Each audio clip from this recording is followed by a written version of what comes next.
जनता नहीं चाहेगी तो टिकट कटेगा, जनता नहीं चाहेगी तो टिकट कटेगा। मतलब साफ हो गया है कि मिशन 2023 के लिए बीजेपी एक्शन मोड में आ चुकी है। मिशन 23 के रण में केवल जिताऊ चेहरे ही मैदान में होंगे, या यूं कहें कि मौजूदा कई विधायकों के टिकट कटना लगभग तय है। जी हां, मिशन 23 को लेकर सीएम शिवराज ने अपने विधायकों की सीटों को टटोलना शुरू कर दिया है। बीते दिनों सीएम शिवराज ने विधायक दल की बैठक बुलाई थी और विधायकों के साथ 1-to-1 चर्चा की। अब सीएम शिवराज मंत्रियों से सीधी बात कर रहे हैं और सभी को सख्त हिदायत भी दे रहे हैं कि अच्छा काम करने वालों को ही टिकट मिलेगा। अब सूबे के मंत्री प्रेम सिंह पटेल के इस बयान से और साफ हो गया है। एक बार और सुनिए। जो व्यक्ति अच्छा काम करेगा वो अपने अपने विधानसभा से जीत के आएगा, जो व्यक्ति काम नहीं करेगा वो आदमी मतलब जीत के नहीं आएगा। ये हमारे मुख्यमंत्री जी का कहना है, अच्छा काम करो, जनता नहीं चाहेगी तो टिकट कटेगा। इधर कांग्रेस भी अपने स्तर पर विधायकों के कामकाज और आम जनों के साथ संपर्क की लगातार मॉनिटरिंग कर रही है। वहीं सत्ता पक्ष की कवायद पर कांग्रेस निशाना साधने से नहीं चूक रही। 18 साल से भारतीय जनता पार्टी की सरकार मध्य प्रदेश में सत्ता में है, मुख्यमंत्री जी भी यही हैं, बहुत से मंत्री भी यही हैं। 18 साल में परफॉर्मेंस अभी तक तय नहीं हो पाई किसकी क्या होना है। ये परफॉर्मेंस नहीं है, लोगों से हिसाब किताब करना चाहती है, उनको धमकी दी है कि 2-3 दिन हिसाब करिए वरना आप सोचिए टिकट नहीं मिलेगा। यह बात सही है कि विधानसभा चुनाव के दौरान सियासी दल कई नॉन परफॉर्मर विधायकों का पत्ता काटते हैं। मिशन 23 में भी यही तस्वीर देखने को मिल सकती है, लेकिन मौजूदा विधायकों का टिकट काटना एक बड़ी चुनौती से कम नहीं होगी। ऐसे में अब देखना होगा कि बीजेपी कितने विधायकों के साथ ही वरिष्ठ नेताओं के टिकट काटती है, क्योंकि ध्यान रहे कि साल 2018 में भी 10 से ज्यादा मंत्री चुनाव हारे थे और बीजेपी इस बात को बखूबी जानती है। यही कारण है कि बीजेपी अपनी रणनीति में कोई बड़ा बदलाव कर चौंका सकती है। Bureau report IND 24।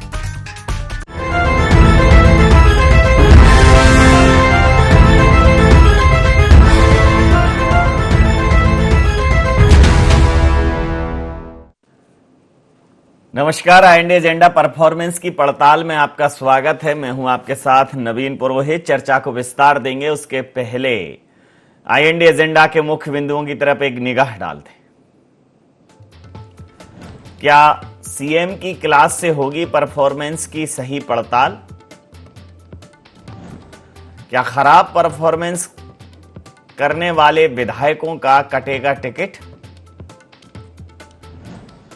तमाम कवायदें क्या भारतीय जनता पार्टी की राह करेंगी आसान? बीजेपी की कवायदों पर कांग्रेस ने क्यों उठाए सवाल? नमस्कार, इन्हीं सवालों के साथ चर्चा में आप सबका पुनः स्वागत है। मध्य प्रदेश में अब भारतीय जनता पार्टी की सरकार और संगठन दोनों अपने जनप्रतिनिधियों का, अपने विधायकों का परफॉर्मेंस रिपोर्ट कार्ड तैयार कर रहे हैं और ये तय है कि 2023 में चूंकि इस बार समीकरण उतने आसान नहीं हैं और विपक्ष के तौर पर कांग्रेस लगभग एक बड़ी संख्या के साथ, जो खुद भी 15 महीने की सरकार बनाकर प्रदेश में शासन कर चुकी है, उससे मुकाबला है। तो इस बार परफॉर्मेंस के आधार पर टिकट वितरण होगा और उसकी तमाम तरीके की पड़तालें की जा रही हैं। कैपेसिटी बिल्डिंग के लिए तमाम निजी माध्यमों का सहारा लिया जा रहा है। निजी एजेंसीज का, जो पर्सनल एजेंसीज हैं जो कैपेसिटी बिल्डिंग और परफॉर्मेंस मैनेजमेंट देखती हैं, उनके साथ MOU साइन हो रहे हैं। कुल मिलाकर विधायकों का रिपोर्ट कार्ड सुधारने की, उनकी परफॉर्मेंस सुधारने की कवायद करने की सरकार पूरी कोशिश कर रही है। लेकिन विपक्ष का सवाल है कि 18 सालों में जो नहीं सुधार पाए वह अब 8 महीने में क्या सुधारेंगे। इसी मुद्दे पर करेंगे चर्चा। हमारे साथ चर्चा में शामिल हैं धैर्यवर्धन शर्मा जी, मध्य प्रदेश भारतीय जनता पार्टी के नेता हैं। अवनीश बुंदेला जी प्रवक्ता हैं मध्य प्रदेश कांग्रेस के, हमारे साथ हैं। सुरेश शर्मा जी वरिष्ठ पत्रकार हमारे साथ हैं। आप समस्त महानुभावों का बहुत बहुत स्वागत है। तो धैर्यवर्धन जी, कैपेसिटी बिल्डिंग का फॉर्मूला लागू कर रहे हैं तमाम जो निजी कंपनियां हैं जो इस प्रकार के परफॉर्मेंस मैनेजमेंट इन सब चीज़ों को देखती हैं, स्किल डेवलपमेंट को देखती हैं, पर्सनैलिटी डेवलपमेंट को देखती हैं, तो उनकी क्लासेस हो रही हैं। अभी सोमवार को ही सुबह जो 8 बजे से मंत्री सीएम हाउस पहुंचे तो 5 बजे निकले। अब आपको लगता है कि ये जो एन वक्त पर उनके ये जो सुधार हो रहे हैं उसका कुछ प्रदेश को फायदा मिलेगा? क्योंकि अब मान लीजिए ये स्किल सीख जाएंगे और कैपेसिटी इनकी बिल्ड भी हो जाएगी, तो उसका इस्तेमाल कहाँ करेंगे?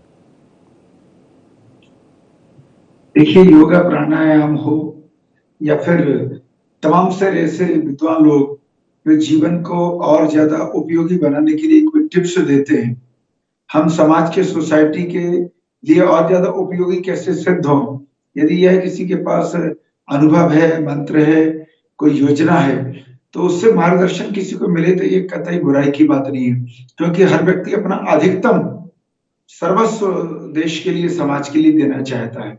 जो सरकार में बैठे हुए लोग हैं, चाहे वे मंत्री हों, चाहे वे विधायक हों, उन सबकी यह ड्यूटी भी बनती है कि वे समाज कल्याण के लिए अपनी भूमिका का अधिकतम उपयोग करें।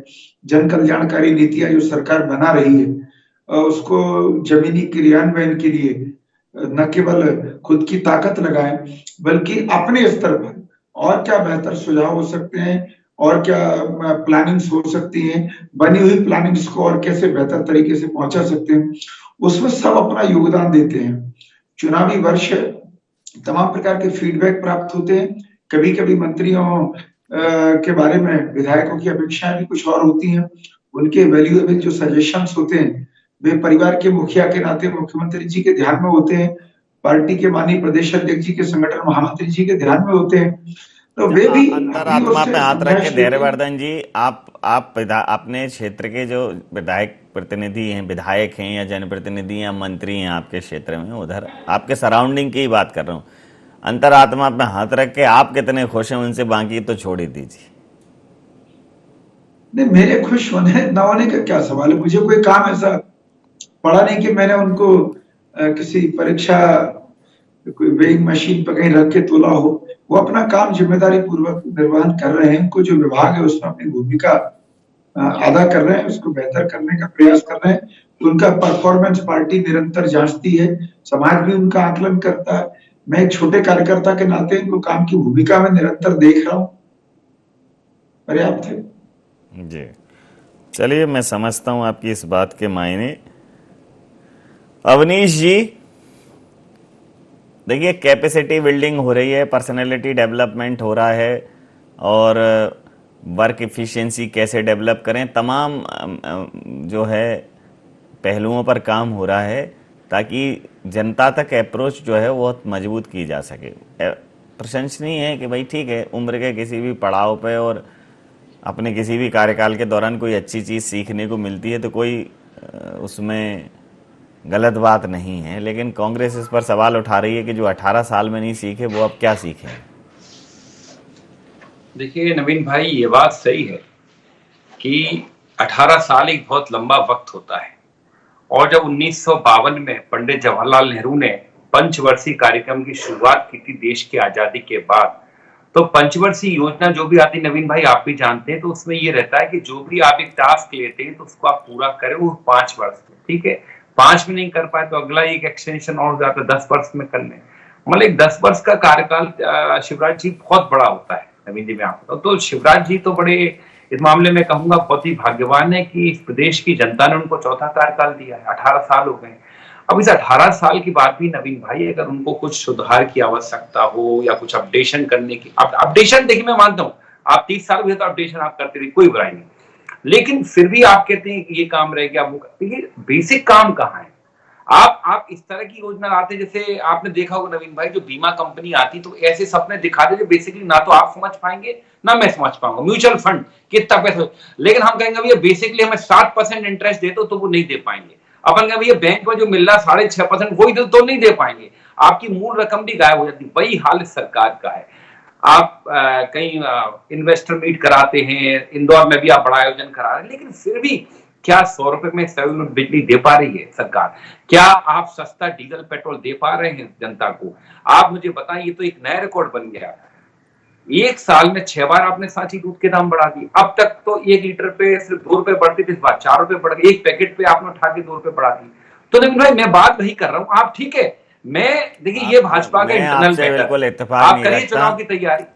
मैं नहीं रखता आपसे बिल्कुल इत्तेफाक, मुझे इस बात से आपसे नहीं रखते आप हाँ, मैं बिल्कुल इत्तेफाक नहीं रखता। राष्ट्र हित में आप 6 रुपए दाम नहीं बयान कर सकते। कोई बड़ी बात नहीं नवीन भाई, आप हो सकता है राष्ट्र हित में आप क्या 6 रुपए नहीं आपको मुझे 6 रुपए हो सकता है मैटर ना करता नवीन भाई, लेकिन आज भी आप देखें जो 80 करोड़ लोग जिनको ये थैलियां बांट रहे हैं 5-5 किलो की, जो कि जिनको कहते खाने के लाले पड़ते हैं, मतलब अवनीश जी आप बड़ा आपका कॉमन सेंस बताइए।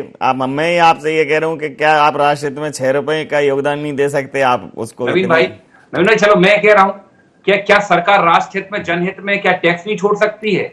जो आपने पिछले 8 साल में निरंतर, आज भी आप देखिए क्रूड ऑयल के दाम $70 प्रति बैरल हो गया। आपने अवनीश जी थोड़ा कटाक्ष और जो तंज होते हैं थोड़ा समझे। कटाक्ष में चलना है, कैसी बात है भाई?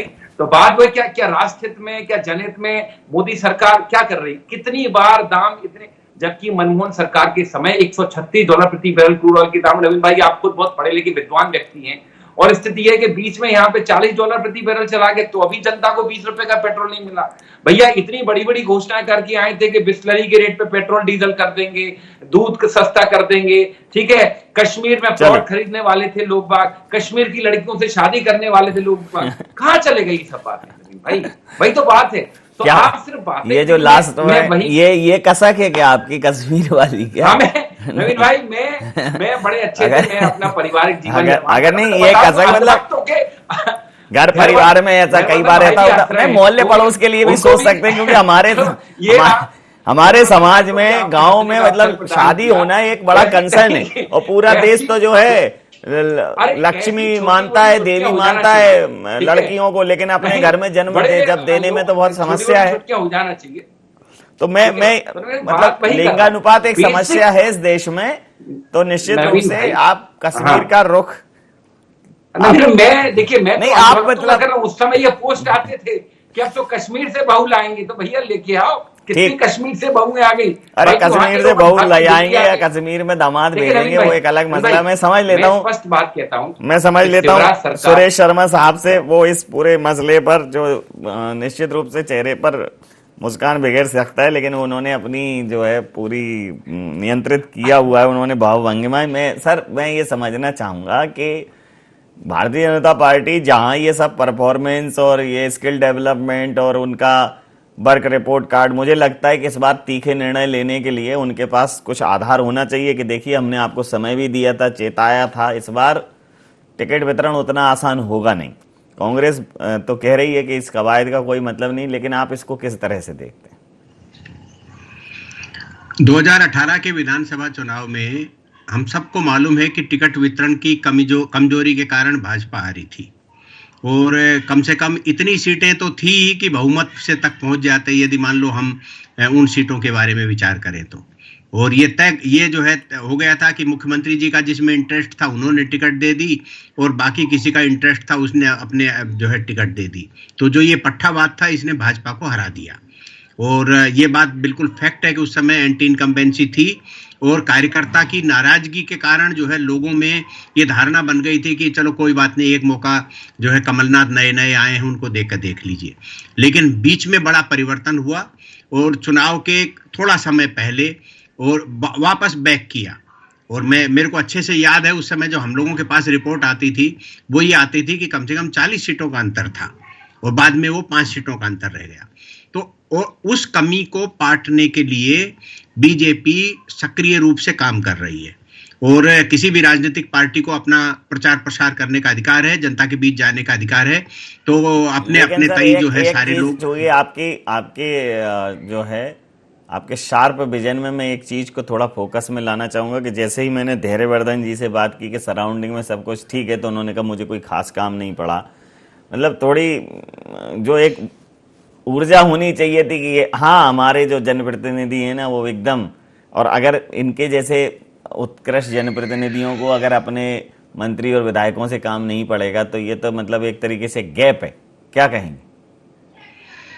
नहीं, ये बात बिल्कुल फैक्ट है, इसमें कोई शक नहीं है। और इसी के लिए ये परफॉर्मेंस और ये सब जो ऑडिट हो रहा है, ये सब वही हो रहा है, क्योंकि जो है लंबे समय तक सत्ता रहती है तो सरकार के कुछ लोग चाहे अपने आप को बदले या न बदले, लेकिन जो बदलने लायक लोग हैं वो बदल जाते हैं, और इसमें कोई शक नहीं है। मैं तो बार बार ये बात कहता हूं, और मुझसे जितनी बार आप कहलवाएंगे मैं ये कहूंगा कि ये बात ज्योतिरादित्य सिंधिया जी के आने के बाद से और बढ़ गई, क्योंकि भाजपा का अधिकांश व्यक्ति ये मान के चलता है कि इस बार की सरकार को, यानी जो 2018 से 2023 की सरकार है, उस सरकार को किसकी सरकार कहा जाए। भारतीय जनता पार्टी के कार्यकर्ता की बात और भारतीय जनता पार्टी के समर्थकों की बात, इन दोनों को यदि एक साथ रख करके तोला जाए तब हम दावे से नहीं कह सकते कि ये सरकार पर्टिकुलरली यानी निखालस भाजपा की है। इसमें कोई वो नहीं है, क्योंकि आप ये देखिए किसी भी तरह से यदि आप जिम्मेदारियों की दृष्टि से देखेंगे तो समर्थकों की बजाय बाहर के लोगों को लाया ज्यादा जो है प्रेफरेंस मिल रहा है। इसकी नाराजगी है, धैर्यवर्धन जी नहीं कह पाएंगे, उन्होंने जितना बोला वो शायद मुझे लगता है कि कहने के लिए पर्याप्त है, लेकिन मैं इस बात को बहुत स्पष्टतया कह सकता हूं कि इस बार की सरकार निखालस भाजपा की सरकार नहीं है, और उसके कारण जो खामियाजा है वही भय है कि इतनी बैठकें कराई जा रही हैं, कार्यकर्ता को बताया जा रहा है कि पिछली बार हमारे साथ मजबूरी थी, इस बार ठीक हो जाएगा, आप जो है काम करिए, अब ये सब भाजपा की रीति नीति को समझ गए हैं, हम पर ऐसा कोई प्रेशर नहीं रहेगा कि निगम मंडल इन्हीं को दिए जाएं, इसी बात की कोई वो नहीं रहेगी कि जिम्मेदारियां भी इन्हीं को दी जाएं। और यहाँ तक कि यदि राजनीति का सबसे जो घटिया तो ये चलता नहीं है सर कि कोई नेता कह दे तो मैं तो कुएं में कूद जाऊंगी, मैं तो प्राण दे दूंगी, वहां तो नियम कानून चलते हैं सर, वहां तो नियम कायदे से। पर मैं एक बात जो सबसे निम्न स्तर की है वो भी मैं उपयोग करना चाहता हूं, और वो ये है कि इस बार तो कमाई की छूट भी किसी और को दी जा रही है, भाजपा वाले तो कमाई भी नहीं कर पाए।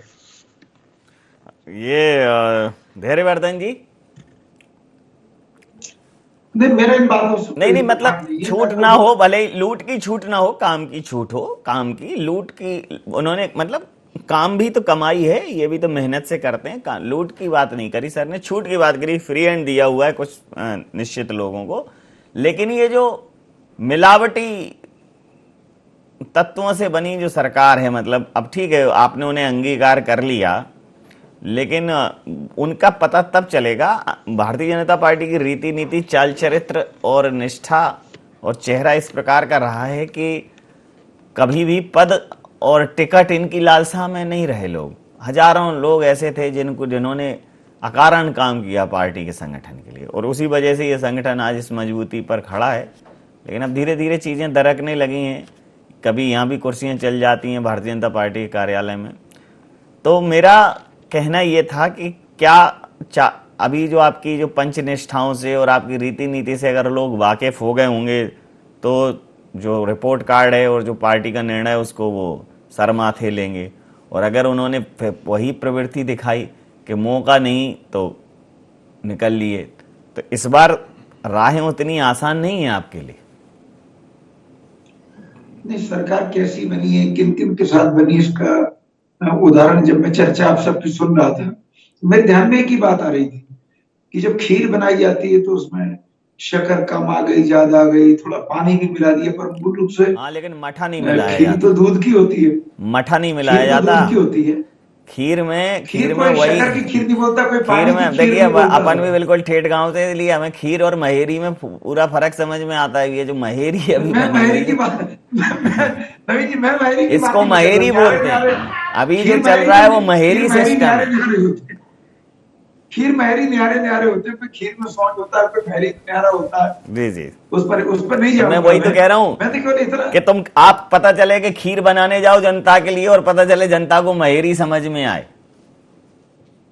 मुझे नहीं पता, मैं तो विनम्रता पूर्वक इतना कहना चाह रहा हूँ कि सरकार हमारी बनी है, खीर हमेशा दूध की होती है, उसमें बहुत सारे तत्वों का विलीनीकरण होता है, तो ये सरकार भारतीय जनता पार्टी की, उसमें संदेह की कोई आवश्यकता नहीं है। सरकार के मुखिया के नेतृत्व में, संगठन के मुखिया के नेतृत्व में और हमारे केंद्र के मुखिया के नेतृत्व में, माननीय प्रधानमंत्री जी के नेतृत्व में हम सब अंत्योदय के लिए काम कर रहे हैं। सरकार में काम करने वाले सभी लोग, चाहे मंत्री हों, चाहे सरकार बनाने वाले माननीय सदस्य हों, विधायक के तौर पर, चाहे हमारे जमीनी कार्यकर्ता हों, सब मिशन मोड पर काम कर रहे हैं। ऐसी कोई संदेह की बात नहीं है। विषय आज जो चर्चा का है वो ये है कि हम अपनी धार को और कैसे बढ़ाएं। देखिए, पीतल का लोटा होता है, वो जितनी बार उसको आप मांजेंगे उतनी बार उसकी चमक और बढ़ेगी, प्रतीत होगी। तो बहुत सारे प्रयोग किए जाते हैं निरंतर कि कार्यकर्ता जिस भूमिका में भी है उसमें उसकी भूमिका और निखरी हुई दिखे, उसके और ज्यादा आउटपुट मिले, परिणाम उत्पादक हो, उसके ही प्रयास होते। ठीक है अवनीश जी, देखिए अब इस बार जो है आपके पास तो अब मुझे नहीं लगता कि भाई जो भी है बिल्कुल ही बुनियादी और टिकाऊ है। आपके पास बहुत ज़्यादा झंझट भी नहीं है, इसी वजह से आपने नगर निगम में भी टिकट बहुत जल्दी वितरित कर लिए थे। बस थोड़ा सा राजा साहब का बाजा है, कभी कभी बच जाता है, वो अलग बात है। लेकिन अब चूंकि कमलनाथ जी अभ्यस्त हो गए हैं तो उन्हें भी मालूम है कि भाई ठीक है इस धुन पे कहाँ तक और कितना परफॉर्म करना है। तो अगर सांख्यिकी की बात करूं, मैं पॉलिटिकल स्टैटिक्स की बात करूं, परिस्थितियों की बात करूं, तो आप थोड़ा सा सहज अवस्था में हैं। तो इस बार आपको क्या लगता है, जैसे नगर निगम में आपने परफॉर्म अच्छा किया था, बाजी नहीं मार पाए थे, इस बार होगा वो? देखिए शिवराज जी, नवीन जी, मैं एक बात आपको स्पष्ट कर दूं कि शिवराज सरकार जो ये सारी जो परफॉर्मेंस कार्ड, बार बार दिल्ली जाना, नरेंद्र मोदी जी का बार बार आना, अमित शाह जी का बार बार, ये कहीं ना कहीं साबित करता है कि भाजपा को खुद मालूम है कि उनका, देखिए परफॉर्मेंस रिपोर्ट आप तभी बनाओ को आपको मालूम आपका परफॉर्मेंस खराब है। और कुछ हद तक सुरेश शर्मा जी ने बड़ी अच्छी बात इंगित की, उनने कहा कि इस बार तो भाजपा वाले पैसा भी नहीं कमा पाए। मतलब ये बात है कहीं ना कहीं सत्ता की पैसे की बंदरबाट तो होती। सुरेश शर्मा जी बहुत वरिष्ठ पत्रकार हैं, बहुत सम्मान करता हूं, उनने बहुत ही गहरी बात कह दी और इससे सारा सार निकल गया। मतलब भ्रष्टाचार की मशीन है शिवराज सरकार, और इस बार जिस तरह से लूटा गया है, इस बार जो सिंधिया समर्थक, सिंधिया गुट के मंत्री, उन्हें जबरदस्त तरीके से लूटा है। एक की तो हम कल शिकायत करके भी आए हैं गोविंद राजपूत जी की। तो इस तरह के कई सारे मसले हैं, मैं आपको बताऊं। और आप देखें कुछ नहीं होना, 2023 में आप देखेंगे भारतीय जनता पार्टी 50-60 सीटों पर रुकेगी। नवीन भाई आप नोट कर लो, आज इस चीज को आप लिख लो, आज की तारीख है, आप नोट कर लो, 60 सीटों के ऊपर नहीं जा पाएगी भाजपा। आप 2-3-4 बार चीजें ऐसी नोट कर आ चुके हैं, उसमें हाँ नोट कर लीजिए, गलत हो गई हैं आपकी। 2-3-4 चीजें आपकी गलत हो गई हैं नवीन भाई, आप नोट कर लो, 60 सीटों से ऊपर नहीं जाएगी भारतीय जनता पार्टी। अभी बता रहा हूं आपको। दूसरी बात, नोट कर लो। अभी आप मेरे जो धैर्यवर्धन जी से आप पूछ रहे थे, धैर्यवर्धन जी से पूछ रहे थे, मैं समझ सकता हूं धैर्यवर्धन जी कहां बोल पाएंगे। पहले तो स्थिति एक थी, पहले तो 2 महाराज थे, एक महाराज भाजपा में थे, एक महाराज कांग्रेस में थे। अब तो क्या दोनों महाराज भाजपा में आ गए, तो बेचारे कैसे बोलेंगे। शिवपुरी की जो दुर्दशा, जो हाल किया, जहां धैर्यवर्धन जी जहां के हैं वहां से मेरा बड़ा गहरा नाता है, ठीक है। तो मुझे मालूम है शिवपुरी में नवीन भाई एक सड़क बन रही है और अंडरग्राउंड सीवेज बन रहा है। पिछले 14 साल से काम चल रहा है, पूरा शिवपुरी खुदा पड़ा है। मतलब शिवपुरी जैसी सुंदर जगह को जो बदसूरत बनाया है वहां के भारतीय जनता पार्टी के नेता। और फिर उसके ऊपर कहते ना, अभी खीर की बात चल रही थी, तो खीर में फिर मठे का काम कर दिया प्रद्युमन सिंह तोमर और महेंद्र सिसोदिया जैसे प्रभारी मंत्रियों ने बार बार आते, मतलब बर्बाद कर दिया। तो मैं समझ सकता हूं मेरे धैर्यवर्धन भाई नहीं बोल पाएंगे। और धैर्यवर्धन शर्मा जैसे योग्य कार्यकर्ताओं का जो तिरस्कार, जो उनका कहते हैं, मैं कहूंगा जो उनकी अनदेखी भाजपा में हो रही है, वो बहुत ही दुखद है। मुझे मालूम धैर्यवर्धन भाई की क्या कैपेसिटी, मैं उनका बहुत सम्मान करता हूँ। जी, मैं आप दोनों लोगों का बहुत सम्मान करता हूँ, आपकी कैपेसिटी से भी वाकिफ हूँ। बस आपके मतलब की बात होनी चाहिए। फिर तो सुरेश शर्मा जी भी और फिर तो धैर्यवर्धन शर्मा जी भी, और जैसे ही थोड़ी सी बात इधर उधर हुई। सुरेश शर्मा जी का कल जन्मदिन था, मिस कर गया। मैं यहीं से आप विनम्रता पूर्वक उनको बधाई देता हूँ। मैं भी कहता हूँ उनका आशीष, शुभकामनाएं। हम जैसे जो है कनिष्ठों पर हमेशा स्नेह और आशीष उनका निर्भर रहे। और मुझे इस मंच से कहते हुए कोई गुरेज नहीं है कि वो पत्रकारिता के क्षेत्र में एक धरोहर है मध्य प्रदेश में। ये बात अलग है, सबके अपने अपने, सबकी पूजा एक सी अलग अलग है रीत, तो सबके समझने के, सोचने के तरीके अलग होते हैं, उसमें कोई बाध्यता नहीं है।